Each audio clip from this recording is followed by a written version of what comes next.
শোনো হে পশ্চিমের বাতাস, তোমরা কি দেখেছ কিভাবে একটি বৃদ্ধা মা তার ছেলের পুরনো জামা আলমারিতে রেখে দেয়? ছেলে মরে গেছে বহু বছর আগে, জামাটা এখন আর কারো কাজের না, তবু মা ওই জামা ছুঁয়ে কাঁদে, কারণ ওই জামার ভেতরে আছে ছেলের গন্ধ। ওই জামা ফেলে দেওয়া মানে ছেলেকে আবার মারা। ইরানের মাটি তেমনি এক জামা। হাজার বছর ধরে কবি এসেছে, রাজা এসেছে, বোমা এসেছে, চুক্তি এসেছে, সবাই কিছু নিয়ে যেতে চেয়েছে।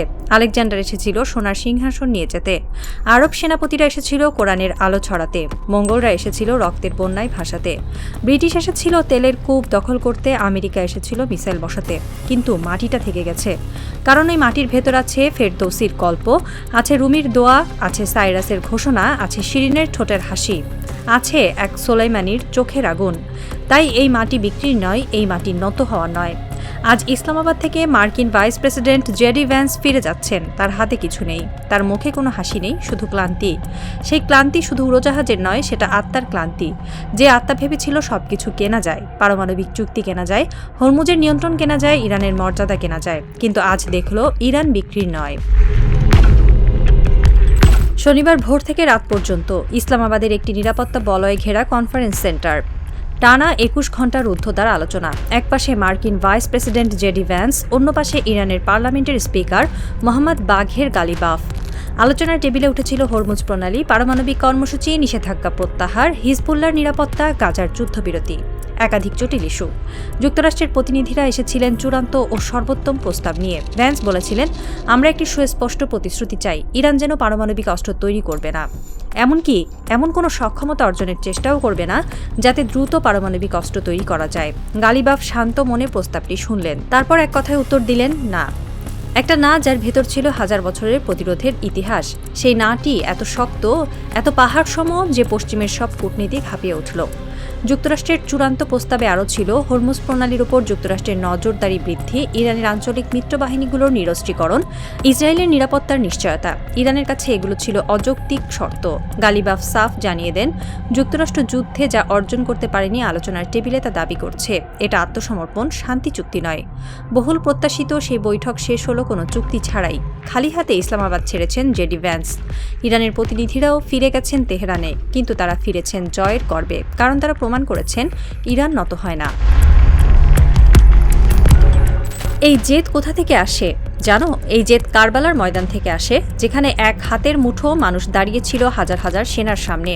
তাদের তীর ছিল কম, পানি ছিল না, চিৎকার করার গলাও ফুরিয়ে এসেছিল, তবু তারা বলেনি আমরা রাজি। তারা বলেছিল আমরা মরব, কিন্তু মাথা নত করব না। ইরানের প্রতিটি শিশু এই গল্প শুনে বড় হয়, প্রতিটি বৃদ্ধ এই গল্প বুকে ধারণ করে মরে। পৃথিবীর সবচেয়ে শক্ত জিনিস পাথর নয়, পৃথিবীর সবচেয়ে শক্ত জিনিস হচ্ছে ইরানের প্রতিরোধের জিদ। সাইরাস দ্য গ্রেট ২৫০০ বছর আগে মানবাধিকারের প্রথম সনদ ঘোষণা করেছিলেন। ফেরদৌসি হাজার বছর আগে লিখেছিলেন শাহনামা, যেখানে ইরানের বীরদের কাহিনী অমর করে রেখেছেন। রুমি লিখেছিলেন প্রেমের কবিতা, যা আজও পৃথিবী জয় করে। হাফিজ লিখেছিলেন গজল, যা আজও মানুষ পড়ে। ইরানের মাটিতে এসেছে আলেকজান্ডার, এসেছে মঙ্গল, এসেছে ব্রিটিশ, এসেছে আমেরিকা। সবাই ইরানকে নত করতে চেয়েছে, কেউ পারেনি। আলেকজান্ডার পারস্য জয় করেছিলেন, কিন্তু তার সেনাপতিরা ইরানি মেয়েদের বিয়ে করেছেন। মঙ্গল এসেছিল ধ্বংস করতে, কিন্তু শেষ পর্যন্ত ইসলাম গ্রহণ করেছে।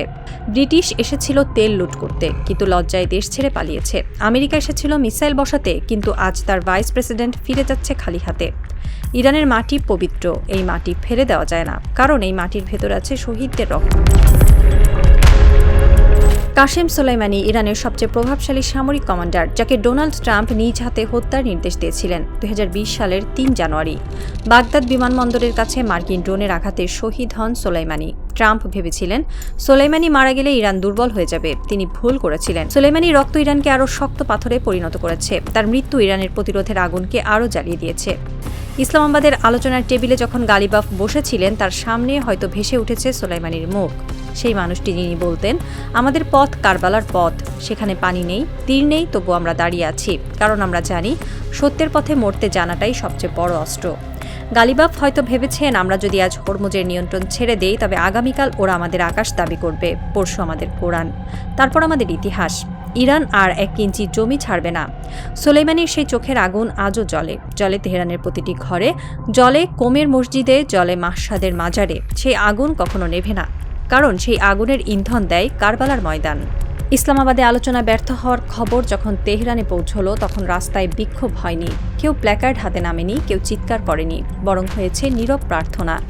বৃদ্ধারা মসজিদে গিয়ে দোয়া করছেন, হে আল্লাহ, আমাদের এই জেদ রক্ষা করো, আমাদের মাটি রক্ষা করো, আমাদের মর্যাদা রক্ষা করো।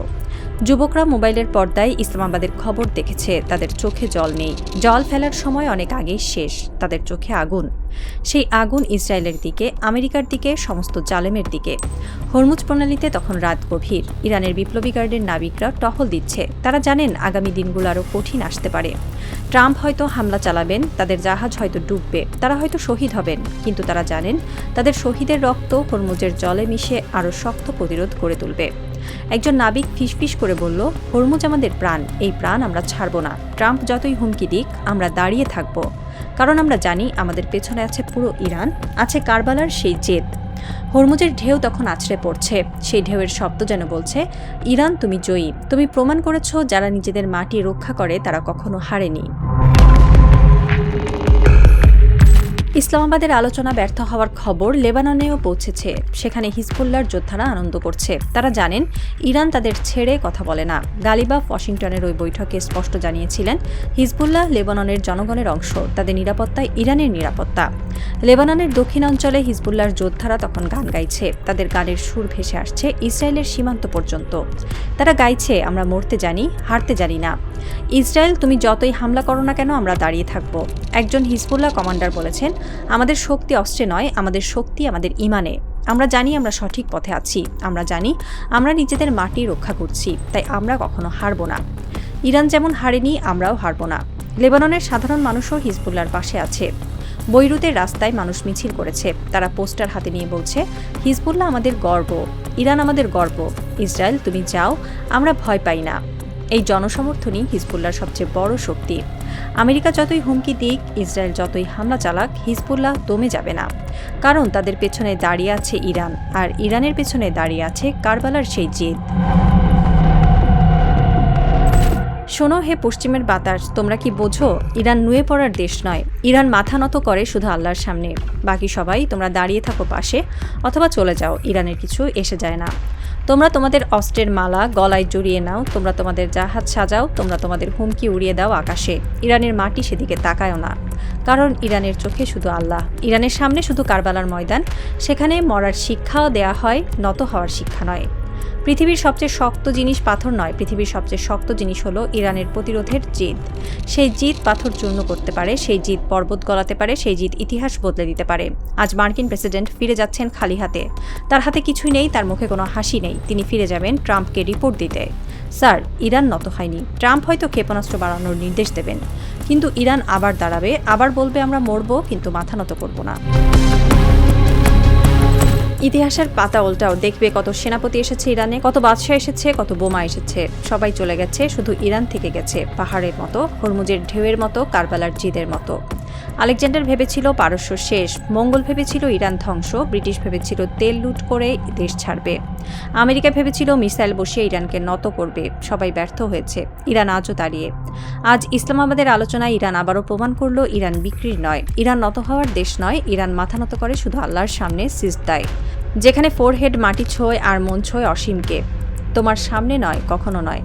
একটা দিন আসবে, হয়তো ট্রাম্প চলে যাবে হোয়াইট হাউস থেকে, হয়তো অন্য কেউ আসবে, কিন্তু ইরান একাই থাকবে, পাহাড়ের মতো, হরমুজের ঢেউয়ের মতো, কারবালার জিদের মতো।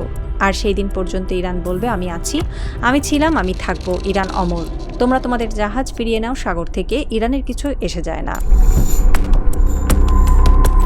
ইসলামাবাদের কনফারেন্স রুম এখন ফাঁকা, টেবিলের উপর ফেলে যাওয়া কাগজগুলো লুটে নিচ্ছে কর্মচারীরা। মার্কিন ভাইস প্রেসিডেন্টের বহর চলে গেছে দিগন্তের দিকে। ইরানের প্রতিনিধিরা ফিরে গেছেন তেহরানে, হাতে খালি ট্রে সই, কিন্তু মনে এক অটুট বিশ্বাস। প্রশ্ন হলো, এখন কি হবে? ট্রাম্প কি সত্যি যুদ্ধ শুরু করবেন, নাকি আবার আলোচনায় বসবেন? কেউ জানে না। তবে একটা জিনিস নিশ্চিত, ইরান প্রস্তুত, লেবানন প্রস্তুত, হিজবুল্লাহ প্রস্তুত, হরমুজের নাবিকরা প্রস্তুত, তারা যে কোনো পরিস্থিতি মোকাবেলায় সক্ষম।